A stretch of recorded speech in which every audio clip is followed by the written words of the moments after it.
If you're just getting started out making content or streaming or need a better sounding microphone for the low for your Zoom meetings, this is definitely going to be the video for you. So if you've been in the market for a microphone for a little while, you might have noticed an ad like this on Amazon.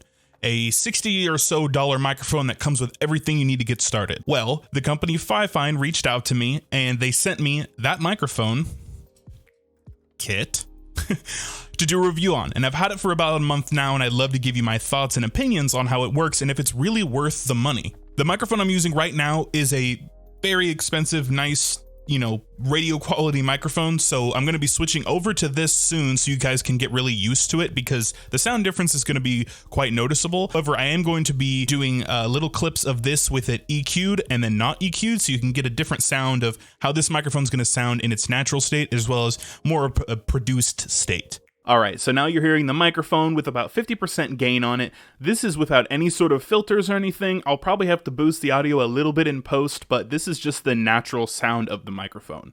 This kit comes with the microphone, the arm that it's holding it currently, a studio grade shock mount, a pop filter, a premium 8.2-inch cable, and a bonus tripod stand. If you are actually using this microphone, I do recommend using the arm. It'll help clear away areas from your desk as well as stop a lot of the reverbing sound from touching your desk or typing. It does get rid of a lot of that.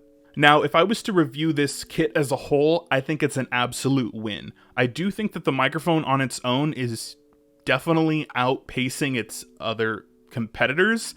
In the price range especially, I think it sounds really good for the price. And the full kit itself is really worth it. However, I would not suggest buying this microphone without the kit, as far as I can tell, the microphone by itself is $36, but the kit is $65. So to be honest, you do get quite a bit with the kit, and this whole kit for $65, sometimes even $60, is actually going to be more worth your money.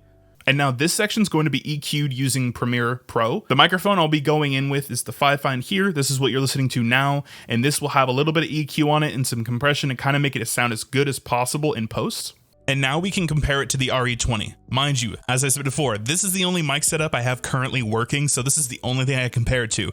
Pretty unfair comparison. This is dynamic, this is condenser, this is $450, and this is $65. However, after some EQing, I'm hoping to get it close enough to where you can justify whether it's worth spending almost $400 more for this or getting your money's worth with $60. Now, that being said, I do not recommend this microphone, the RE20, for anyone just starting out. I think that this is a much better option. The real question is does this sound better than a Blue Yeti?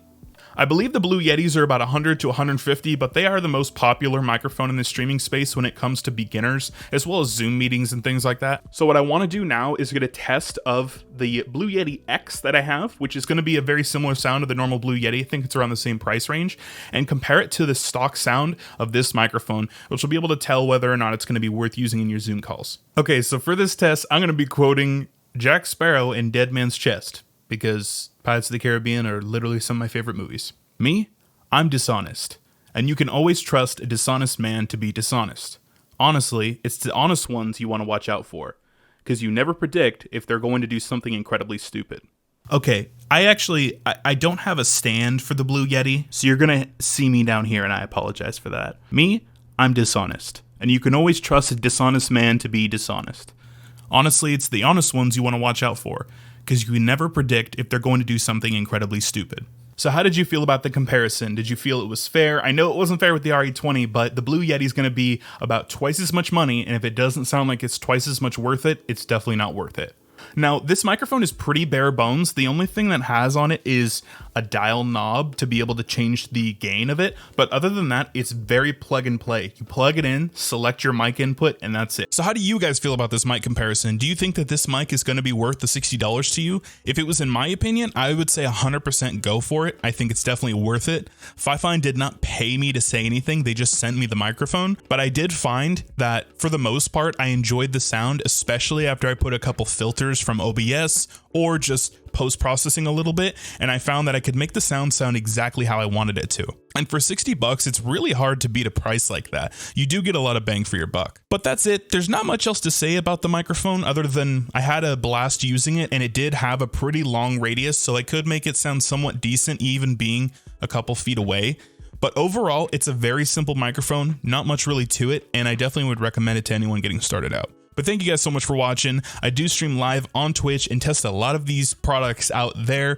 So go ahead and click the link down in the description, or just type in twitch.tv/realvoidzu and come hang out sometime. Appreciate you watching. Peace.